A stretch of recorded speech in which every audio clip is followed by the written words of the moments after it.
তো আজকে ছিল খুব বিশেষ আর স্পেশাল একটা মানুষের জন্মদিন। আর এই তো আমাদের কেক হয়ে গেছে রেডি। আর আমি তো ভাবতেই পারিনি কেকের আউটকামটা এত সুন্দর হবে যখন আমি সাজেস্ট করেছিলাম। আর চলে এসেছি সারপ্রাইজ দিতে। তো এখন বসে বসে মহারানী ফোন ঘাঁটছেন আর আমাকে দেখে তো অবাকই হয়ে গেছে। আমি বলেছিলাম আজকে আমি হেয়ার কাট করতে আসবো, তো উনি তো জানতেনই না যে আমি কেক আনবো। যাই হোক, তারপরে তো খুব খুশি হয়েছিল। আর এখন চলছে আমাদের কেকের বক্সটা ওপেন করা।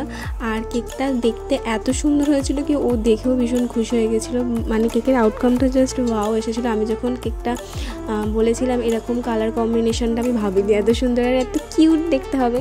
তো যাই হোক, তারপরে আমরা এখন করছি কেকের বক্স ওপেনিং। আর কাকিমা চলে এসেছে, কাকিমা ফার্স্টে ছিল না।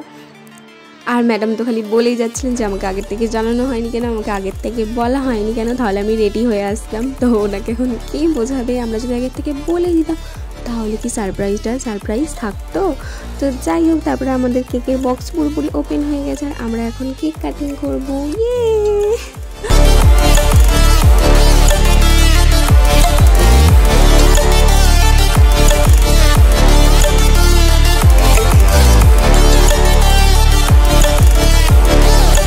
তো কেক কাটার এক্সাইটমেন্টে ক্যান্ডেলটাই নেভানো হয়নি, তারপরে আবার ক্যান্ডেলটা নেভানো হয়েছে। তারপরে এখানে কাকিমা এখন কেক খাচ্ছে, তারপরে কাকিমা সুপ্রাদিকে কেক খাওয়ালো। আর তারপরে আমরা অনেক ছবি তুলেছি, তারপরে আমরা অনেক ভিডিও করলাম।